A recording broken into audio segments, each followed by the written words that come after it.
Olá! O nosso convidado de hoje é professor do Seminário Betel. Porém, ele já fez mestrado na Faculdade Batista do Rio, ele fez doutorado na Trinity College of the Bible nos Estados Unidos, pastoreou uma igreja na Alemanha, pastoreou uma igreja aqui no Rio, na Vila do João, entre outras igrejas. Vamos conversar sobre igreja e teologia contemporânea. O futuro disso tudo. Bem, está imperdível. O nome dele? Henrique Araújo. Henrique Araújo, obrigado pela presença no portaestreita.com.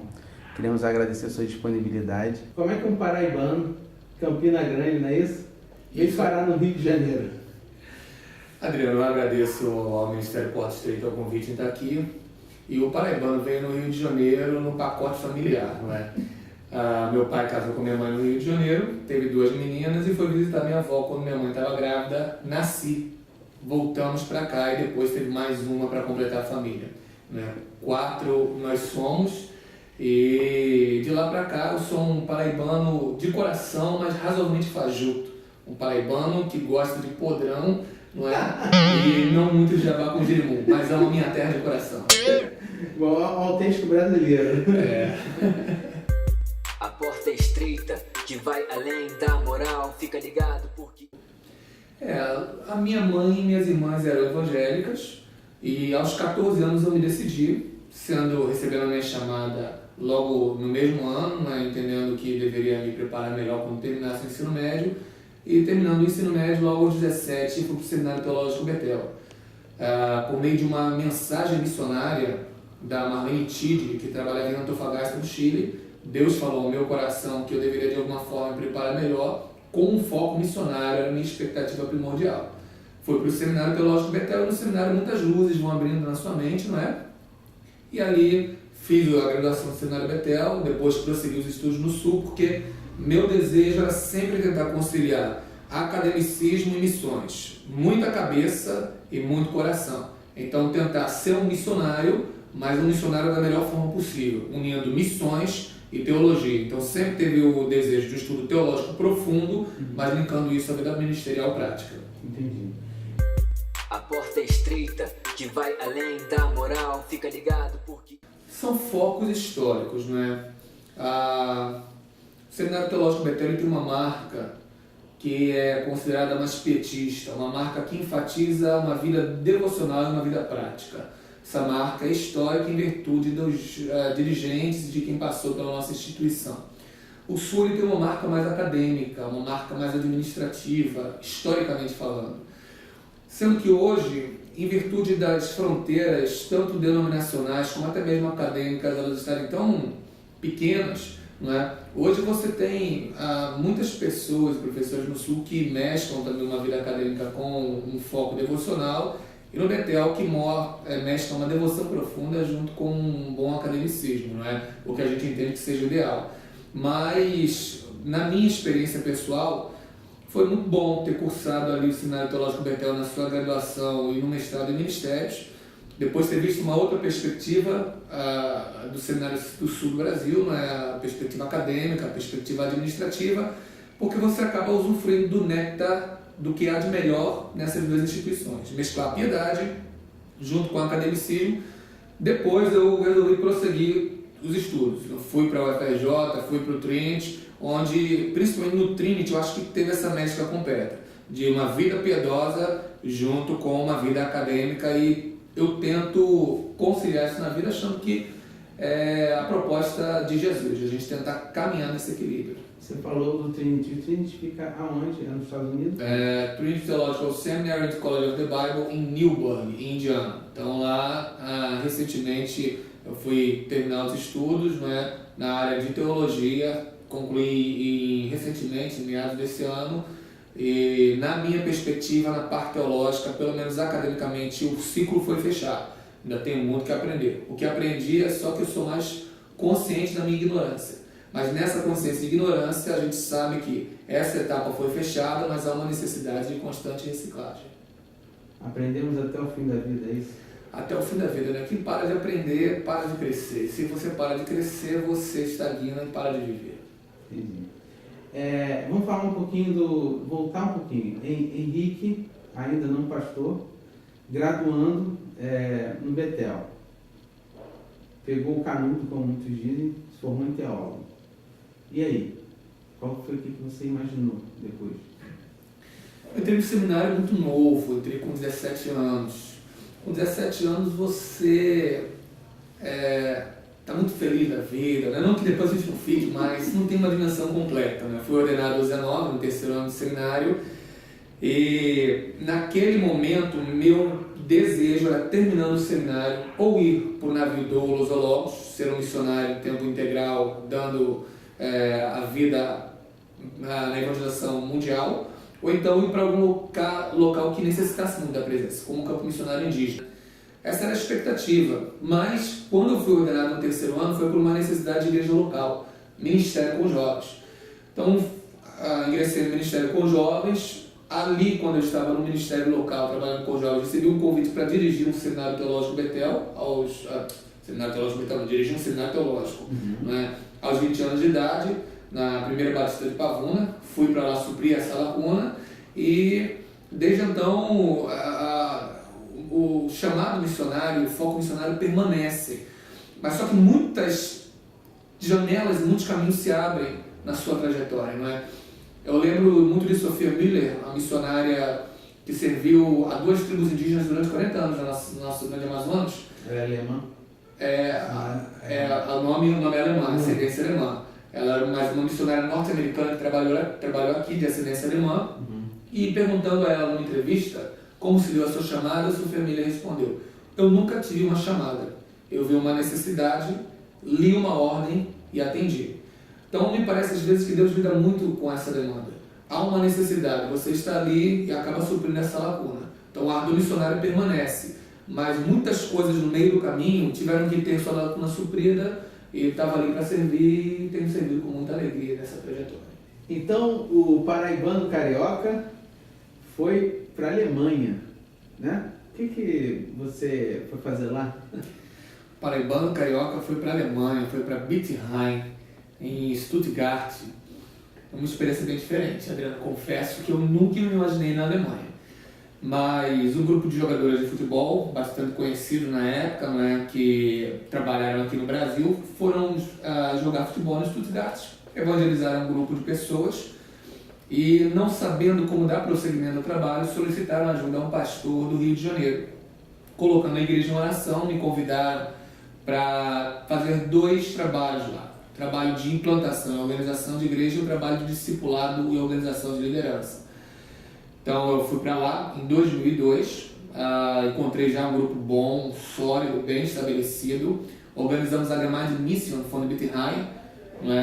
Achei que era o nome mais justo, Igreja Missionária em Bittheim, porque havia pessoas de várias denominações e de várias etnias. Contávamos com 11 etnias na igreja, panamenhos, hispanos, brasileiros, portugueses, alemães. Então implantamos a Gemeinde Mission von Bittheim e permanece até hoje. Depois, quando eu saí lá, dei posse a um pastor alemão casado com uma brasileira, e foi uma experiência muito diferente, muito boa e muito abençoadora. Mal comparando, me senti um pouco no pedaço do céu, com gente de todas as nações ali representadas na nossa localidade, de várias nações representadas, e podendo trabalhar de uma forma interdenominacional. Experiência boa. Você foi para a Vila do João. O que você pode falar um pouquinho desse... O que você pode nos passar desse ministério? Posso passar que foi um ministério desafiador, no sentido de uma realidade sociocultural bastante diferente.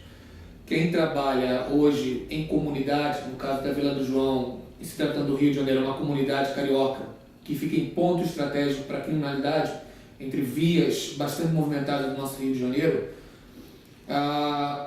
a comunidade é um campo missionário, porque ela tem leis diferentes que estão em vigência na própria comunidade, ela tem horários diferentes, ela tem pessoas com costumes e culturas diferentes e uma característica inerente que é o inacabado. Na comunidade, às vezes, as pessoas estão com o seu ensino inacabado, com o casamento não legalizado, com a casa no embolso. Então, muitas vezes, essa pessoa traz a característica do inacabado para a igreja. E a tendência é que ela comece na igreja, mas como há várias janelas abertas na sua vida, ela acaba deixando a vida eclesiástica também inacabada. Ela começa muitas coisas e não termina. projeto que a gente desenvolveu quando estava pastoreando a Vila do João era um processo de restauração da dignidade humana, trabalhando em 7 áreas: social, cultural, psicológica, familiar, matrimonial, estudantil e espiritual, para que a pessoa ela completasse tudo que estava inacabado na vida dela. Então, o maior desafio foi completar o inacabado na vida das pessoas, para que a consequência fosse, na vida espiritual, ela dar prosseguimento a esse inacabado. E algo realizador foi vê-las completando essa parte da sua vida em diversos aspectos. Foi muito bom. Atualmente o pastor não está pastoreando uma igreja como titular. Você está com um ministério de educação em uma igreja, né? Isso aí. Se decepcionou com o pastorado? Não quer pastorar? Conta um pouquinho sobre isso aí, por que não? Legal. Pergunta provocante, pergunta instigadora, pergunta de reflexão. Pastor é como um jogador de futebol. Se você olha para um jogador de futebol nas férias, cansado de tantas partidas que disputou, depois de 2 dias de férias ele já está jogando bola. Ele só se realiza fazendo aquilo. Pastor é a mesma coisa. Pastor, ele tem as vicissitudes, as contrariedades do ministério, mas ele só se realiza no pastorado. Não me decepcionei no pastorado, não.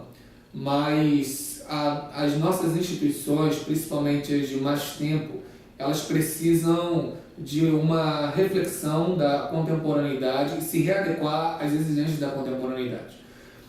Quando um cara como eu, jovem, se depara com algumas situações históricas que vêm de 50, 70 anos, às vezes a gente se pergunta se de repente o desafio de começar algo do novo, do zero, não poderia ser mais produtivo para ambos os lados. Então, nesse momento ministerial, eu entendo que eu sou mais útil no corpo somando com um pastor que já tem um determinado lastro e tem a possibilidade de participar de uma igreja centenária, ou então dando a minha contribuição, começando alguma coisa do zero, de um grupo pouco numeroso de pessoas, 10, 15, 20 pessoas. Hoje eu estou aberto para isso. Então, como eu estou contribuindo na área de educação em uma determinada igreja, acho que posso ser mais útil nesse sentido, nesse momento, se tratando de corpo de Cristo, mas eu também estou aberto para novas possibilidades, mas colocando sempre essa possibilidade sob a direção de Deus, para que a gente, pensando em contribuir, não atrapalhe aquilo que Deus quer fazer no local, né? Apesar de nós queremos que Deus faça alguma coisa, mas eu entendo hoje que começando do zero, começando com um grupo menor de pessoas, possa ser mais proveitoso. Você tem um site chamado Teologia Contemporânea, não é isso? Você parece antenado com a internet, você expôs o seu trabalho num site, né?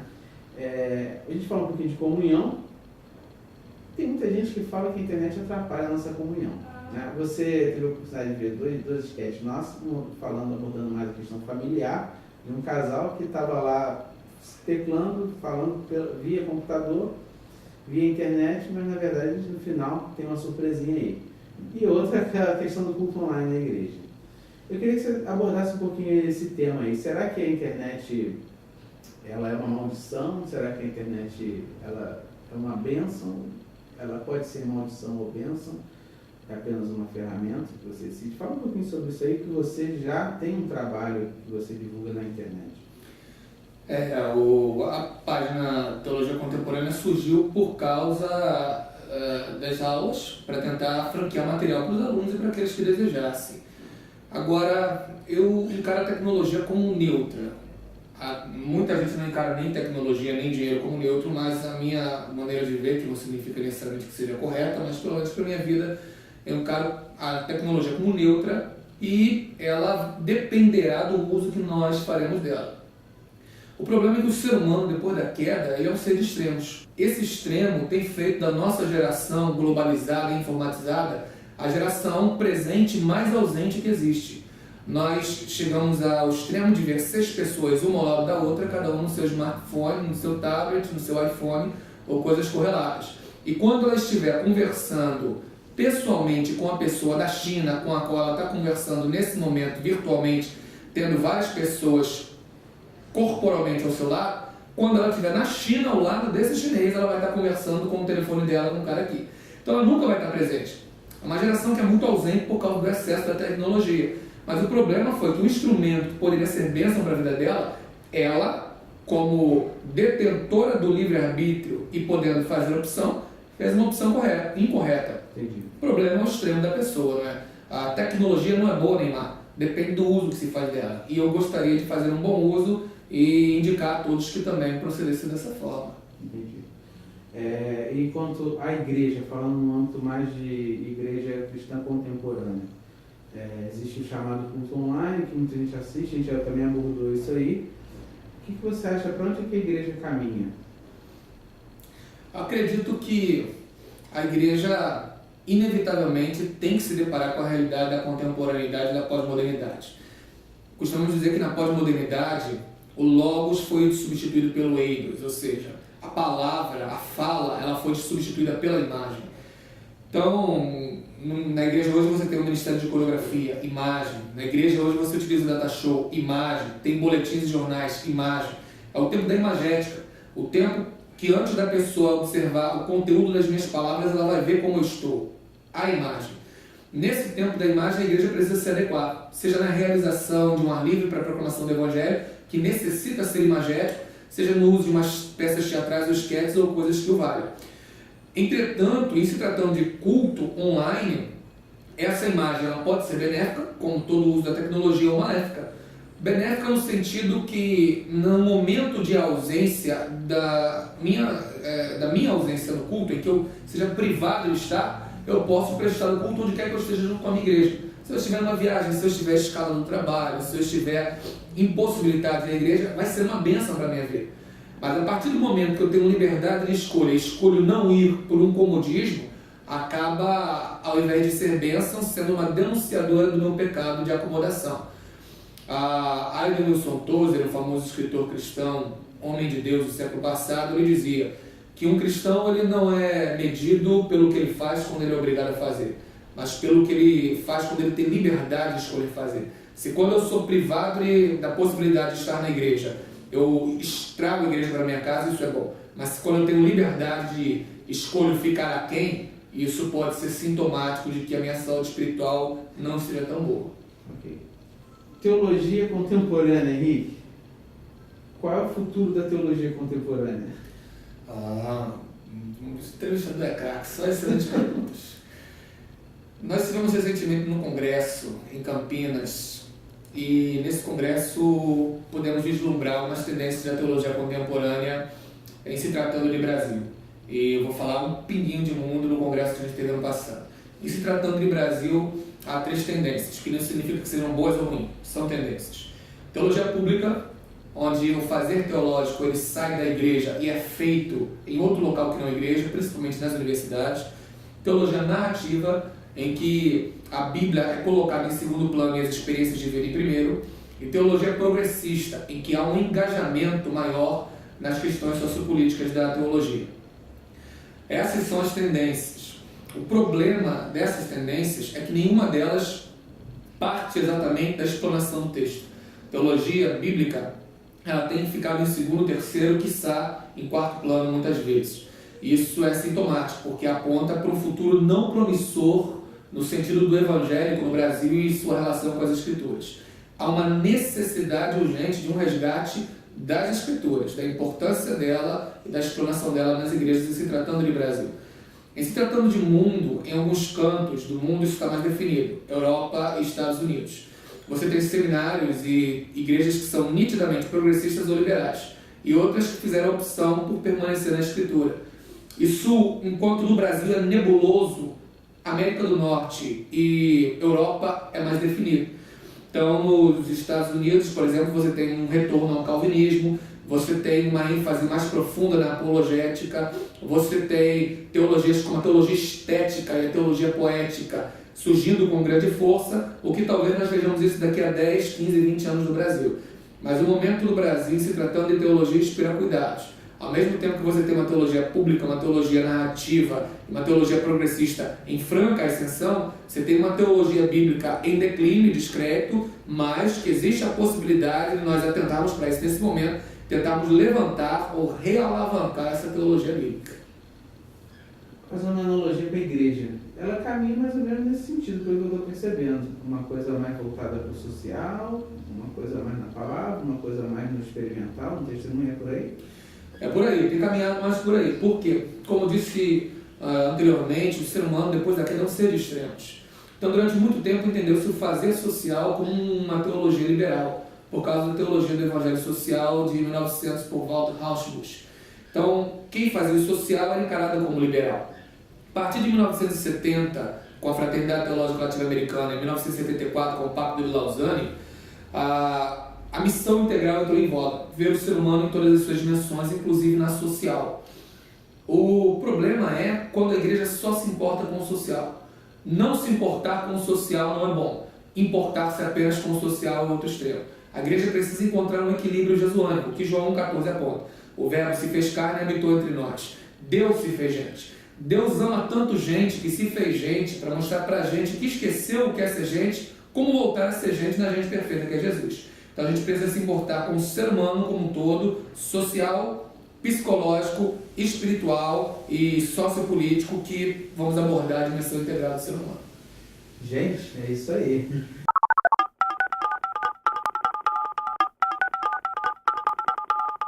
Todo homem é tão santo quanto deseja ser, ensinava a W. Tozer.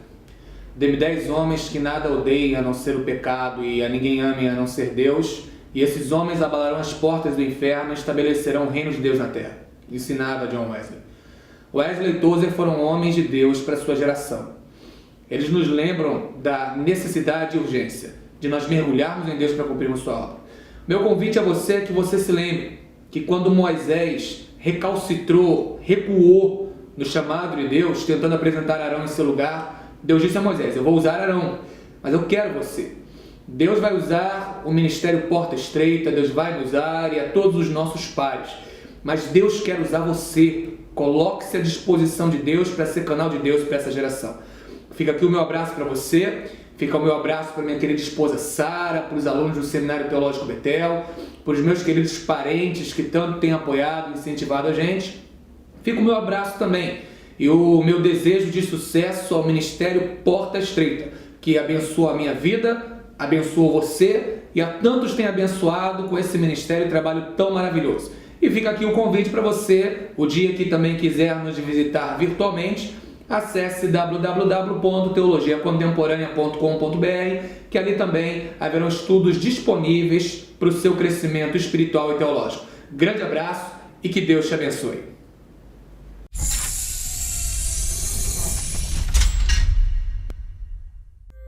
A porta é estreita, que vai além da moral. Fica ligado porque isso não é só mais um canal. A porta é estreita, então clica portaestreita.com. Fica por dentro do que tá rolando, vai ser maior satisfação, irmão. A nossa intenção é passar uma mensagem de amor, sem omitir a verdade, na direção do Senhor. Se ligou, agora nós estamos entrando